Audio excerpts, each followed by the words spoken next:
Hello viewers, Delhi वाला educational channel आपका स्वागत करता है। अभी आपने सुना होगा इंडिया और चाइना के फोर्सेस के बीच भिड़ंत या फिर झड़प चल रहा है। कहाँ पर? तवांग घाटी। तवांग घाटी कहाँ पे है जी भाई? अरुणाचल प्रदेश में है। अब अरुणाचल प्रदेश के बारे में जितने भी करंट अफेयर हो या फिर स्ट्रैटेजी के हो, सारा कुछ आपको चर्चा कर लेना रहता है, तब जाके इससे कोई भी अभी क्वेश्चन बनेगा करंट अफेयर में तो आप उसको कर पाएंगे क्वेश्चन को। और आप अगर एग्जाम की तैयारी कर रहे हैं तो आपको यही ध्यान रखना चाहिए कि पिछले 6 महीने में जितने भी स्टेट्स का डिस्कशन हुआ, बातचीत हुई, उस पर न्यूज़ में अगर आ गई है वो बात, तो आपको उसके पूरे प्रोफाइल को जानना पड़ेगा ताकि कहीं से क्वेश्चन पूछे तो आप कर सकते हैं। ठीक है, कम पढ़ें बट ज़्यादा अच्छे तरीके से पढ़ें, उसको रखें। आइए, अरुणाचल प्रदेश का कैपिटल ईटानगर होता है, आपको पता है, ये लिखा मैंने। CM chief minister Pema Khandu हैं और गवर्नर बीडी मिश्रा हैं। ये पहले इंडियन आर्मी में ब्रिगेडियर थे, ये ध्यान रखेंगे। अरुणाचल प्रदेश बॉर्डर पे है, चाइना से लगता है, इसलिए गवर्नर भी यहाँ पे वैसा ही रखा गया है जो थोड़ा इंडियन आर्मी वगैरह में काम कर रखा हो। उसके बाद अब देखिए, बॉर्डर कौन कौन से स्टेट से बनाता है, ये क्वेश्चन कई बार पूछा गया है, क्योंकि बार बार यहाँ अरुणाचल प्रदेश में भिड़ंत होते रहता है, बार बार ये न्यूज में आते रहती है स्टेट। तो इससे क्या है कि आप इसको तो बिल्कुल अपने स्टैटिक जीके में बना ही लें कि हर स्टेट उसमें पेपर्स में ये क्वेश्चंस बनते रहते हैं। सबसे पहली बात, भूटान के साथ ये अपना वेस्ट में, पश्चिम में भूटान के साथ बनाता है बॉर्डर। पश्चिम में ये भी ध्यान रखेंगे, म्यांमार, ईस्ट में पूरब में म्यांमार के साथ, और नॉर्थ में ऊपर जो उत्तर है उसमें चाइना, वहीं पर मैकमोहन लाइन भी खींचा हुआ है, ये भी ध्यान रखेंगे आप। ठीक है, उसके बाद यहाँ पर देखिए जो अपना सेवन सिस्टर है, सेवन सिस्टर स्टेट्स आपने सुना होगा कई बार। तो सेवन सिस्टर स्टेट में सबसे बड़ा राज्य कौन सा है ये पूछता है, तो अरुणाचल प्रदेश, ये largest state among seven sister, ये भी बहुत इंपॉर्टेंट है। अब एक करंट अफेयर्स बात, हाल ही में कुछ ही दिन पहले एक एयरपोर्ट का वहाँ पर उद्घाटन हुआ है और उस एयरपोर्ट को नाम दिया गया फर्स्ट ग्रीनफील्ड एयरपोर्ट। भारत का फर्स्ट ग्रीनफील्ड एयरपोर्ट है। नाम क्या है एयरपोर्ट का? डोनी पोलो airport.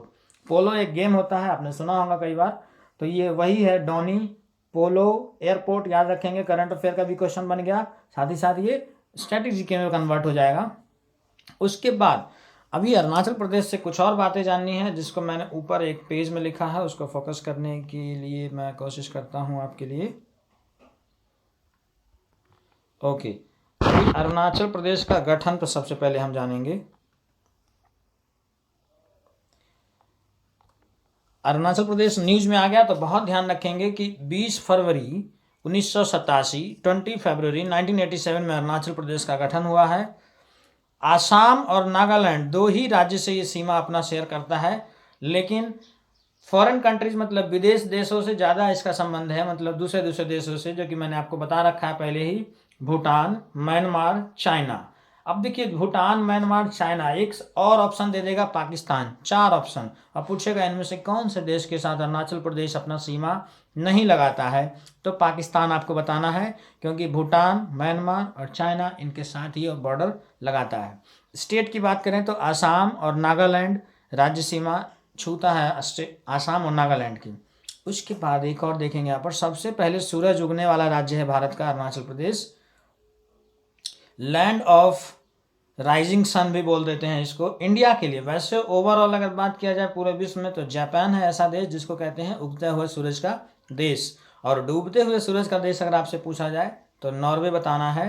Sunset country Norway, sunrise country Japan, और भारत में अरुणाचल प्रदेश सनराइज कंट्री। इसके बाद कुछ त्यौहार हम जानेंगे। त्यौहार को जैसे ही आप जानेंगे वहाँ पर बहुत एक इम्पॉर्टेंट सवाल आपके लिए निकल के आएगा, देखेंगे पहले। लोसार फेस्टिवल होता है या लोसर कहते हैं, सोलोंग, कई बार छपा हुआ है क्वेश्चन, हम लोग खुद भी पेपर देते हैं उसमें भी ये सब छपा हुआ है, तो आप ध्यान रखेंगे सोलोंग। उसके बाद मोपिन, ये 3 त्यौहार तो जरूर आप याद रखें अरुणाचल प्रदेश का। और सोलोंग तो 2022 में भी हुआ है, उसके बाद लोसर भी 2022 में हुआ है। इसके बाद अभी एक इम्पॉर्टेंट फेस्टिवल मैं आपको बता रहा हूँ, तोड़ गया फेस्टिवल। यहाँ पर थोड़ा सा येलो कलर से मैंने लिख दिया है, बट याद रखेंगे तोड़ गया। अच्छा, इसको याद कैसे रखेंगे? तोड़ गया, चाइना वालों को तोड़ दिया किसने? भारत वालों ने, तो अरुणाचल प्रदेश में तोड़ा था, तो इसलिए तोड़ गया फेस्टिवल। एग्जामिनर थोड़ा आजकल डीप जाने लगा है कभी कभी, तो वो पूछता है कि ये कितने दिन का फेस्टिवल होता है त्यौहार, तो 3 दिवसीय त्यौहार है। मनाते हैं इसको कौन? मोनपा आदिवासी, बहुत ध्यान से, मोनपा आदिवासी इसको मनाते हैं। और ये तवांग मठ में मनाया गया तोड़ गया फेस्टिवल। तवांग मठ मैंने आपके लिए इम्पोर्टेंट इंक्लूड किया है, क्योंकि ये क्वेश्चन पूछा हुआ है कि बिगेस्ट मोनास्ट्री मतलब सबसे बड़ा मठ भारत का कौन सा है, तो आपको बताना है तवांग मठ। और तवांग मठ में ही 3 दिवसीय त्यौहार आपका तोड़ गया हुआ जो कि मोनपा आदिवासी मनाते हैं। उसके बाद लोक नृत्य की बात करें, अजी लामू, यहाँ पर लोक नृत्य है अजी लामू चलो, अजी लामू चलो पाँचों, ईडू मिश्मी, बहुत इंपॉर्टेंट, ईडू मिश्मी कितनी बार छपा हुआ है। उसके बाद पोनंग और खम्पति, इसको तो ऐसे मंत्र की तरह इसको पढ़ेंगे आप कि अजी लामू चलो बाँचो ईडू मिश्मी पोनंग खम्पति। इसके बाद ट्राइबल मतलब जो जनजाति है, यहाँ पर 3-4 जनजाति इंपॉर्टेंट है, ये भी पूछ लेता है आपसे। अबोर, नागा, नागा एक्चुअल में नागालैंड से हैं लेकिन ये बॉर्डर लगता है अरुणाचल प्रदेश के साथ, तो वहाँ पर भी वास करते हैं, निवास करते हैं। तो अबोर, नागा और मिश्मी, ये 3 ट्राइब्स हैं वहाँ पर, 3 जनजातियाँ हैं, जनजाति है, ठीक है। इसके बाद थोड़ा और अभी इम्पोर्टेंट बात हम करेंगे, तवांग मोनास्ट्री तो आपको पता चल गया एक बहुत इंपॉर्टेंट क्वेश्चन कि सबसे बड़ा जो मठ है भारत का वो तवांग मठ है। इसके बाद आइए एयरपोर्ट, तेजू एयरपोर्ट है यहाँ पर अरुणाचल प्रदेश में, पासीघाट एयरपोर्ट है, और एक नया एयरपोर्ट जो बना है first greenfield airport of India, मतलब भारत का पहला ग्रीनफील्ड हवाई अड्डा, डोनी पोलो एयरपोर्ट, डोनी पोलो, पोलो खेल आप जानते हैं है ना, तो उसी से नाम ये लिया गया है, डोनी पोलो एयरपोर्ट याद रखेंगे। और तेजू एयरपोर्ट कई बार एनटीपीसी में छप गया, ग्रुप डी में भी ये क्वेश्चन छपा हुआ है। पासीघाट एयरपोर्ट ध्यान रखेंगे। राष्ट्रीय उद्यान बहुत इंपॉर्टेंट, 2 ही बताऊंगा लेकिन दोनों ही इंपॉर्टेंट है। यूनेस्को विश्व धरोहर इनमें से एक, जो कि नाम दफा राष्ट्रीय उद्यान, नाम दफा national park UNESCO world heritage site है। उसके बाद मॉलिंग नेशनल पार्क यूनेस्को का वर्ल्ड हेरिटेज साइट नहीं है, लेकिन वहाँ पर अरुणाचल प्रदेश में इंपॉर्टेंट रोल प्ले करता है, बहुत बार ये पूछा गया है सवाल, Mouling national park. GI tags Arunachal Pradesh से किसी चीज़ को मिला हुआ है, उसको भी आप चर्चा कर लेंगे। वाक्रो ऑरेंज, जो ऑरेंज का मतलब आप समझते हैं जो संतरा होता है, तो वाक्रो संतरा वहाँ पर जीआई टैग्स के रूप में उसको मिला हुआ अरुणाचल प्रदेश का। और इदू मिश्मी टेक्सटाइल, इदू मिश्मी कपड़ा, जो कि मिश्मी जनजाति इसको बनाती है, तो ये इदू मिश्मी को भी जीआई टैग मिला हुआ है। एक इम्पॉर्टेंट सवाल करंट अफेयर से आपसे सवाल पूछा जाएगा कि कौन से साल तक 100% नल जल योजना के तहत 100% घरों में नल हो जाएगा, नल जल हो जाएगा, तो ये 2023 है, बहुत इंपॉर्टेंट चीज़ है, याद रखेंगे। इसके बाद अब हम ये पेपर हटाएंगे और 14 दिसंबर का, उसके बाद 15 दिसंबर और फिर 16 दिसंबर, इन सब के बारे में जो भी स्टैटिक जीके बन रहा है उसकी चर्चा करेंगे। सबसे पहले 16 दिसंबर की चर्चा करेंगे और फिर उसके बाद 15 दिसंबर, फिर उसके बाद 14 दिसंबर, इन सब की चर्चा करेंगे, ठीक है। ओके, इसको किया मैंने आपके लिए ऊपर, इसके फ्लैश लाइट को बंद करना पड़ेगा, बोर्ड पे बहुत ज़्यादा आ जा रहा है।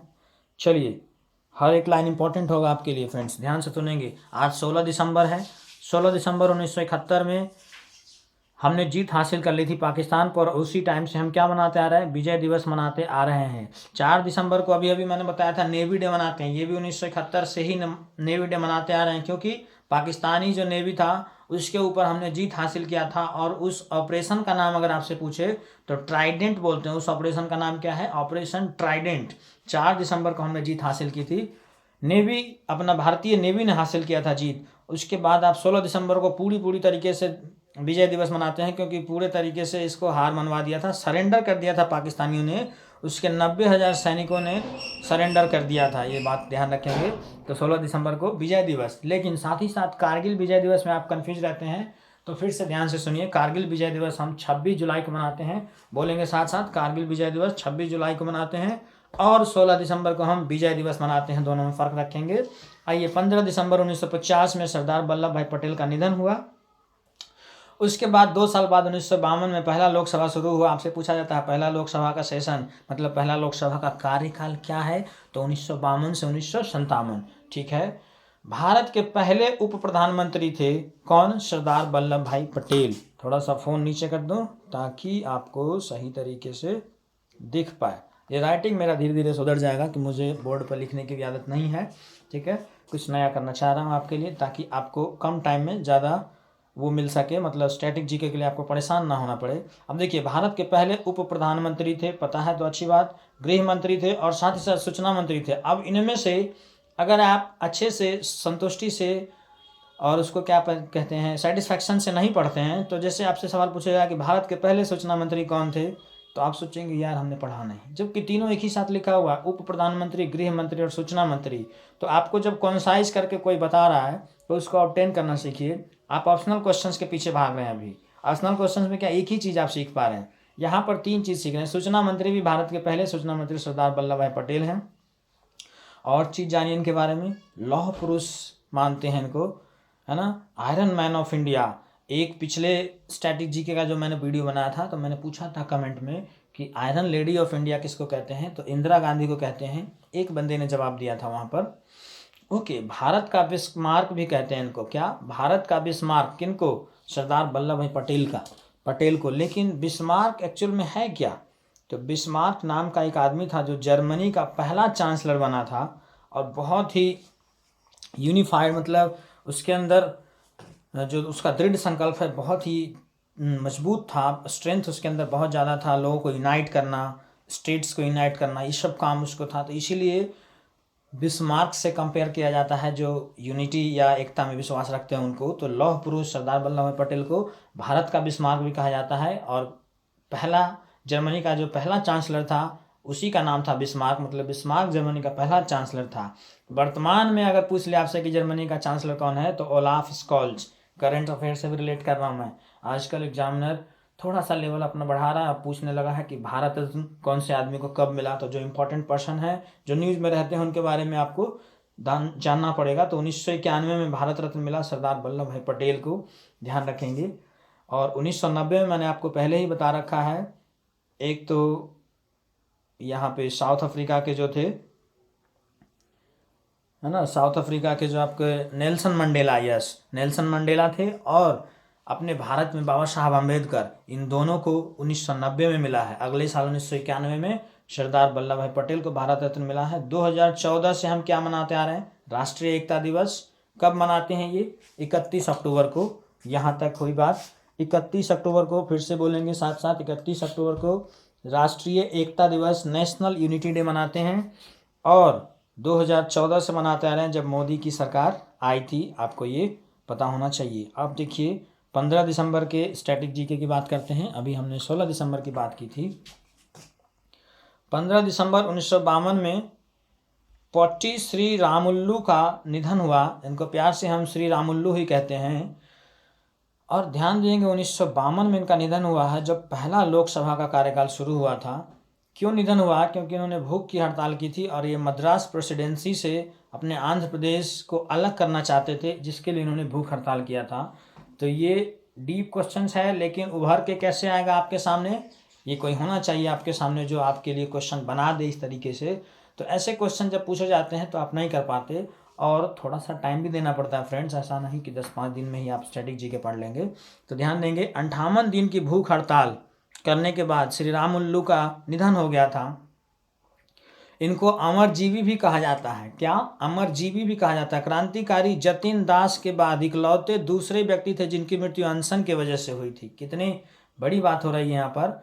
क्रांतिकारी जतिन दास के बाद गांधी जी ने इनके बारे में कहा था, श्री रामुल्लू के बारे में, कि ऐसे अगर 11 लोग, श्री रामुल्लू के जैसे 11 लोग अगर अपने पास होते, मतलब गांधी जी के पास होते, तो 1 साल के अंदर ही आज़ादी पा लेते भारत, जो अंग्रेज से आज़ादी पा लेता भारत। ऐसा बात गांधी जी ने कहा था इनके बारे में, श्री रामुल्लू के बारे में।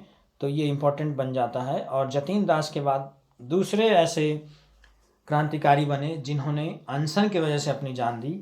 चलिए आगे आते हैं। 14 दिसंबर को हम राष्ट्रीय ऊर्जा संरक्षण दिवस मनाते हैं, नेशनल एनर्जी कंजर्वेशन डे मनाते हैं। इसको कौन मनाती है? BEE, मतलब ब्यूरो ऑफ एनर्जी एफिशिएंसी, ऊर्जा दक्षता ब्यूरो। इनमें से BEE का फुल फॉर्म पूछ देगा आपसे, या फिर ये पूछ देगा कि राष्ट्रीय ऊर्जा संरक्षण दिवस कौन मनाती है। ऑप्शन में BEE और भी 2-4 ऑप्शन बना देंगे आपसे, तो ब्यूरो ऑफ एनर्जी एफिशिएंसी याद रखेंगे। 1991 से राष्ट्रीय ऊर्जा संरक्षण दिवस मनाते आ रहे हैं, और 1991 में ही क्या मिला है? सरदार वल्लभ भाई पटेल को भारत रत्न मिला है। उसके बाद 14 दिसंबर को ही 1911 में रॉल्ड अमंडसेन पहली बार दक्षिणी ध्रुव पर साउथ पोल पर पहुंचे। ये इंपॉर्टेंट हो जाता है, आपसे एक सवाल पहले पूछा जाता है सिंपल तरीके से कि दक्षिणी ध्रुव मतलब साउथ पोल पर पहुंचने वाले पहले व्यक्ति कौन है, तो रोवाल्ड अमंडसेन। और दूसरा सवाल पूछता है कि कौन से ईयर में पहुंचे थे, तो ये 1911 आप याद रखेंगे, 1911। इसके बाद अब मैं बता रहा हूँ आपको कि ओवैसी आजकल बात कर रहा है यूनिफॉर्म सिविल कोड की। यूनिफॉर्म सिविल कोड है क्या? समान नागरिक संहिता। इसका मतलब पूरे देश में हर राज्य के लिए एक ही कानून होना चाहिए, सभी नागरिक के लिए एक ही कानून होना चाहिए, कोई माइनॉरिटी नहीं, कोई कुछ नहीं। तो ये सब चीज़ें यूनिफॉर्म सिविल कोड की बात अभी ओवैसी कर रहा था 2-3 दिन पहले। तो हमें उस पर इम्पोर्टेंट क्या रखना है कि यूनिफॉर्म सिविल कोड आर्टिकल 44। और ये सवाल कई बार पूछा गया है, क्योंकि आए दिन हर 15-20 दिन पे एक ना एक कोई नेता आके यूनिफॉर्म सिविल कोड की बात कर देता है, ताकि वो अपने आप को पढ़ा लिखा दिखाता है कि हाँ मुझे भी पता है यूनिफॉर्म सिविल कोड क्या होता है। तो आपको यूनिफॉर्म सिविल कोड याद कर ही लेना, 4 और 4 44, 4-4 44। इतना चीज़ें आज आप इसको रिविज़न करेंगे। ओके, और शाम को शॉर्ट्स तो मैं लाऊंगा ही आपके लिए। अभी लोक नृत्य चल रहा है, लोक नृत्य का झारखंड का लोक नृत्य के बारे में मैंने बताया है आपको, और आज शाम को फिर कोई दूसरा स्टेट लेते हैं। तो इस तरीके से रिवीजन करवाऊंगा मैं आपको। और ये वाला स्टैटिक जीके का तो रिवीजन बहुत ही तगड़ा चल रहा है, क्योंकि आप कोई भी चीज़ इकट्ठे, ऐसा नहीं है कि आप शरबत बना के स्टैटिक जीके को पी लेंगे। स्टैटिक जीके का मतलब क्या है कि पर डे 20-25 मिनट मिक्सचर चीज़ों को पढ़िए। मिक्सचर का मतलब क्या है, अब यहाँ पे आप जब देखेंगे तो साइंस की भी बात हो जाती है, हिस्ट्री की भी बात हो जाती है, कई बार ज्योग्राफी की बात, कई बार ज्योग्राफी में जैसे फिर पॉलिटिकल सिनारियो भी निकल जाता है एक ही चीज़ में। आप समझ पा रहे हैं। ओवैसी की बात कर लिया हमने, जो कि यूनिफॉर्म सिविल कोड की बात कर रहा था। आर्टिकल पॉलिटी की बात हो गई, स्टेट की बात हो गई, उस स्टेट में गवर्नर सीएम कौन है, बॉर्डर किसके साथ लगता है। तो आप समझ रहे हैं, जब मिक्स करके पढ़ना कितनी नॉलेज आपको मिल रहा है ना। तो ये चीज़ें आपको करना पड़ेगा। आज के लिए बहुत बहुत धन्यवाद। चैनल को शेयर और सब्सक्राइब करते रहें। Once again thank you.